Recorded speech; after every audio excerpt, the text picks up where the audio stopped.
Doug is with us. Doug's in Jacksonville, Florida. Hi, Doug. Welcome to the EntreLeadership Podcast. Good afternoon, sir. Thank you for your time. My pleasure. How can I help? So my wife and I are in the process of negotiating to purchase a 24-hour gym. It's one of the 2 gyms in our area that's expanding. The area is expanding. I haven't been given access to their books yet, the 2 owners, but we're just going to assume they're not lying and run on that. The question around the negotiations specifically is there's maintenance that has not been done to the facility and some of the equipment. So when you're valuing a business, you're going on 3 or 4 times revenue, maybe different for a gym, but in general, it's what I've heard. No, 3 or 4 times profit. Profit. Yes, sir. So if they are not including maintenance as a line item, so I feel that's something that we're going to need to factor in for the overall value of the business, but then it doesn't seem fair in my mind for them to essentially be taking what should have been maintenance, putting it into their pockets, and then I'm having to pay this essentially inflated valuation and then also pay for I'm not going to pay for the inflated valuation. What I'm going to do is I'm going to take the P&L and let's say they weren't paying rent. Yep. Okay. Yeah. Well, I'm going to take the P&L, I'm going to put rent in it, and that reduces the net profit. Yeah, I'd agree with that. Okay. So then do we also do some level of... Let's make up a different scenario that's not sleazy, okay? Let's just say, all right, their dad owns the building, and he let them operate it rent-free. But you're going to have to pay rent. Yep. That's the same thing as they hadn't been doing maintenance, but you're going to have to do maintenance. You follow me? Yeah. So just treat it like that. Like dad's going to charge you rent, but he wasn't charging them rent. You're going to do maintenance. They weren't doing maintenance. So I'm just going to say, all right, we've got the gross revenues, we've got the expenses down through here, and I'm not negotiating with them on whether it's a 4x of revenue or 3x of revenue. I'm doing that multiplication, or not revenue, of net profit. I'm doing that multiplication after I determine what I think real net profit is. I'd agree with that. That's fair. And so now they're not benefiting from an inflated price because we've deflated the price to reality. Yeah. Yeah, 100%. So then when we're talking about, it's like one of the big issues is the mat area for the free weight section of the gym. A lot of those, the flooring is actually like bubbled up, peeled up, in some places cracked big enough that you could stick your foot and trip in that area. Do we then get an estimate for what it's going to take to repair that? Absolutely. Including labor? Absolutely. Yeah. Or just get a wet finger in the air and go, all right, I've got to buy, let's say they didn't have 3 pieces of equipment that you needed to operate. Mm-hmm. Then I'm going to take the cost of those 3 pieces of equipment out of the annualized profit because the thing's not functioning. The business is not functioning properly. Let's say the air conditioner wasn't working. Well, I've got to take the repair of the air conditioner, and I can amortize it across 12 months. I don't have to take it out of a single month, but I'm looking at an annualized profit anyway to do a multiple on it.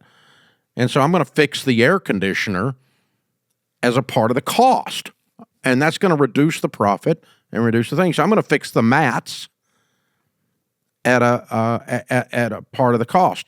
So the deal is this: they're not going to be able, as long as you know these things are there, they're not going to get paid a multiple of the fix on those because you're going to reduce the net profit of that. So you're not getting slimed. But I hear the aggravation in your voice that they've not operated the business well. They've kind of milked it.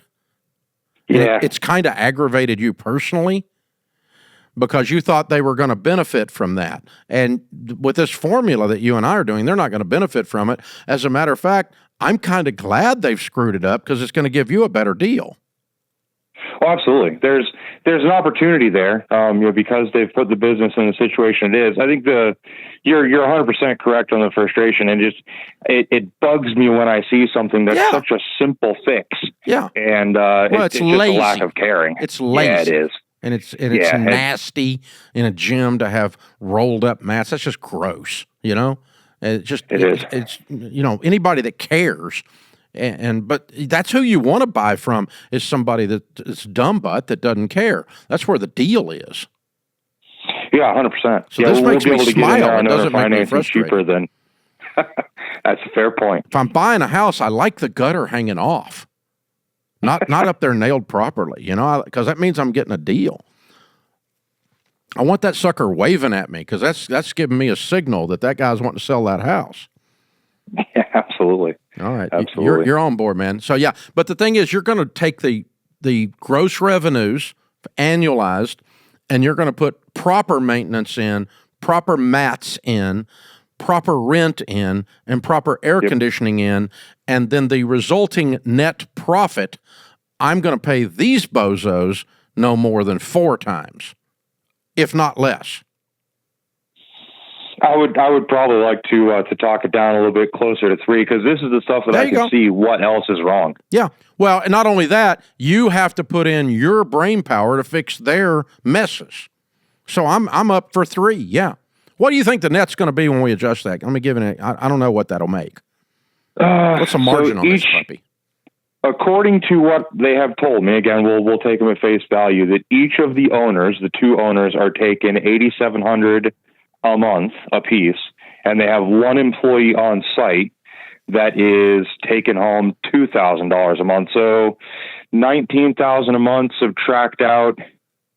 No, but you got all kinds of expenses out of that. Absolutely.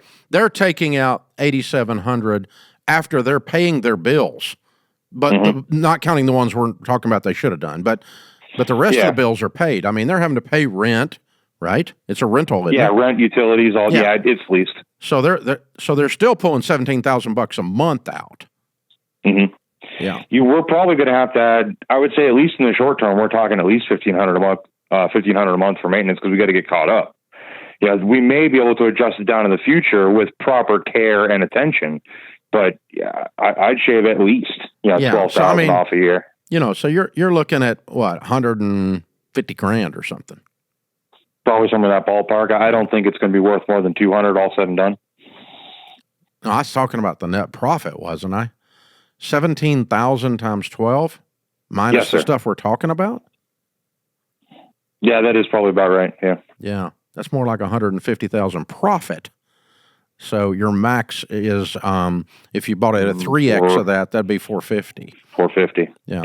I mean, I'm doing this rough and dirty napkin math right now. I ain't got a calculator, but that's what, I mean, you're in the 300 to 400 range if you get a deal on this. It sounds like, if that 8,700 is real.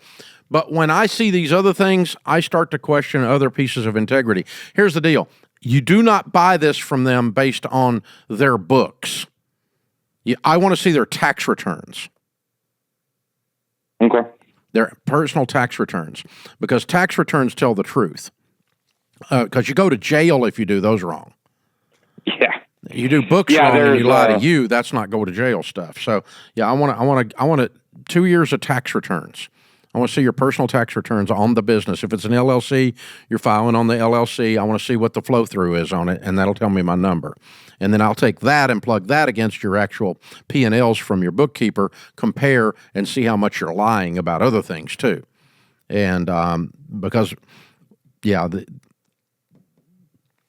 these guys have been milking this thing, and it scares me on integrity like you. I agree with you. I want to be careful. I'm not saying they're crooks, but if you're going to find a crook, this would be the place to look. I mean, that's a possibility. So something to think about. Cool, man. I like your plan. I like your frustration. It's the right kinds of frustration, but you may want to flip it and smile about it and use it as leverage, because these guys can't continue to milk this thing and it stay open. They're going to take it to the bottom pretty quick if they're not careful.